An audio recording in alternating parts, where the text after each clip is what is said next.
Hello, welcome to the self-learning platform by Dr. Sushma Singh. Today we start Unit 5, Types of War, Conventional War, Limited War, and Nuclear War. Let us have introduction about the unit. Discussion about contemporary warfare in the nuclear age is usually done at two levels. One that seeks to explain the continuation of conventional warfare that continued to dominate the pattern of conflict after the Second World War. In this discussion, one sees the manner in which conventional warfare continued despite the induction of the nuclear weapons that were supposed to make conventional warfare obsolete. Discussion is also focused on the way in which nuclear weapons did, however, seek to put limitations on the concepts of total war that had been the feature of the two great wars. This brought forward the concept of limited war. Further, one would also have to look at the concept of nuclear war. While one may recognize that in the post Hiroshima Nagasaki days, nuclear weapons have not been used, one would have to look at the reasons as to the avoidance of the use of these weapons of mass destruction. In seeking answers to this question, one would have to look at the concepts of nuclear strategy that made this peculiar situation of building up of a nuclear arsenal for its known use a reality. Thus, when we seek to categorize wars, we make a distinction between total wars and limited wars. The basis of this categorization was the position of the two superpowers, USA and USSR, on concerned war. A total war was one which involved attacks on the homelands of the two superpowers. It was total because there was no limitation placed on either the objectives of war or the means used to conduct it. A limited war, on the other hand, was a conflict in which the homelands of the two superpowers were not involved in the conflict. The war was limited both in objectives of war and the means used to fight it. The alternative terms used to describe these wars are general war for the term total war and local war for the term limited war. The second level of discussion focuses on an entirely new pattern of warfare that has emerged in the post war era. This warfare is within the broad ambit of internal security and covers such types of wars like revolutionary wars, civil wars, insurgency, and the modern era asymmetric warfare of and on terrorism. This unit focuses on the first level of thinking on warfare and, as such, discusses the following types of warfare: conventional war, in the nuclear age, limited war, and nuclear war. Now we are going to discuss wars in the nuclear age and historical introduction. Approaches to understanding warfare in the immediate year after the Second World War had a residual impact of the experiences of the two great wars. These wars were total wars in that the countries had put in all their productivity into the war effort, and the war was waged almost globally. Theories of air power and mechanized warfare were most significant during the interwar years. General Arnold of the United States had argued that atomic energy had made air power all important. The Finletter report USA 1948 also focused on air power as the base of military security.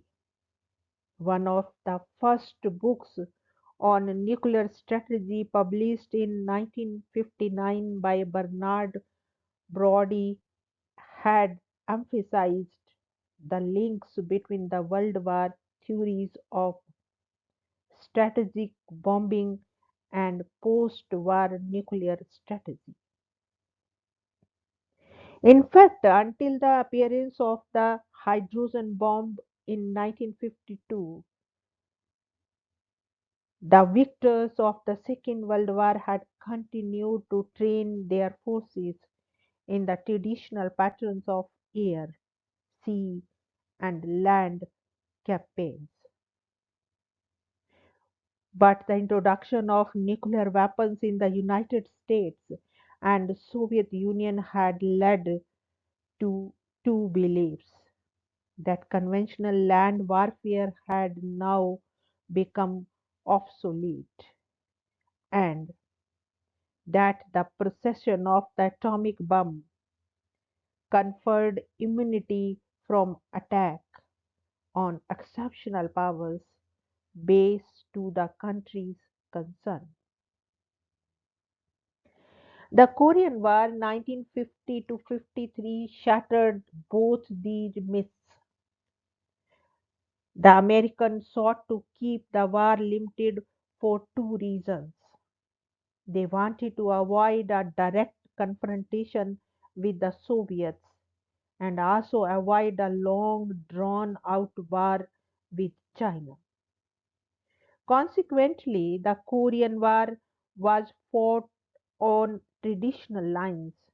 The war stabilized around the 18th parallel, with both sides seeking to gain and consolidate their positions along the parallel.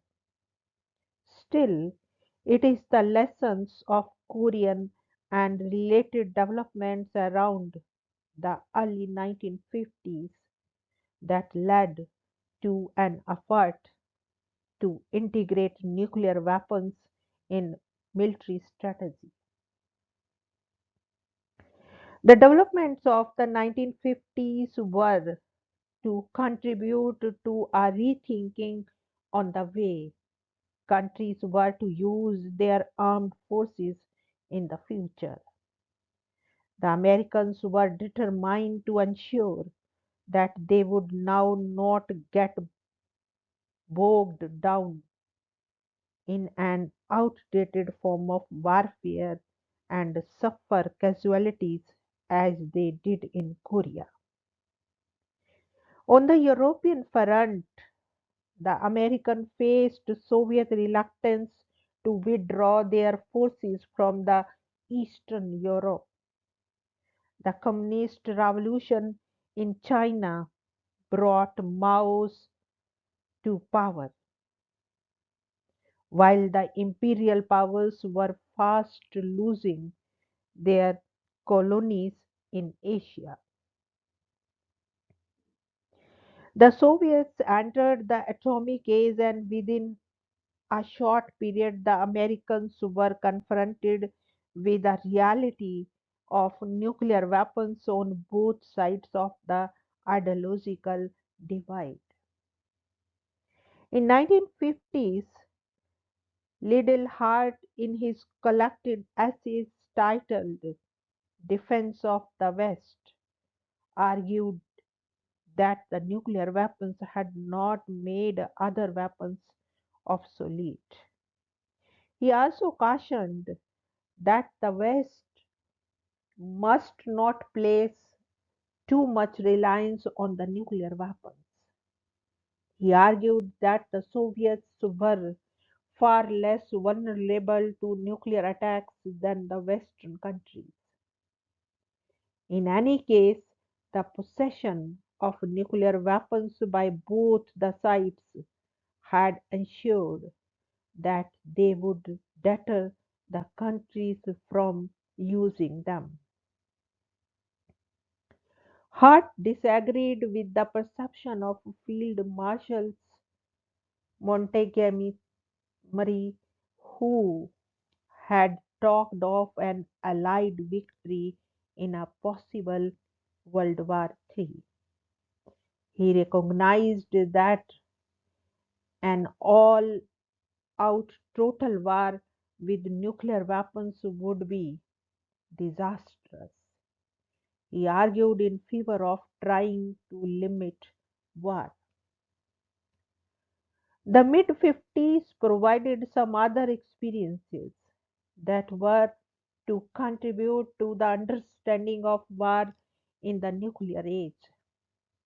The Korean War had proved that possession of nuclear weapons had proved irrelevant to the direction that the war eventually took. In Vietnam, the French suffered a humiliating defeat at Dien Bien Phu in 1954. The eventual withdrawal of the French from Vietnam and the entry of Americans did not see the use of nuclear weapons here. The considerations that had led President Truman to avoid the deployment of nuclear weapons in Korea and those that persuaded President Eisenhower to desist from using them in Vietnam in 1955 were essentially the same. Both sought to limit the war for strategic reasons in order to avoid a direct confrontation with either Soviets or a long drawn out war with China. In the Suez War of 1956, the Anglo French forces were under similar constraints. They could not use nuclear weapons.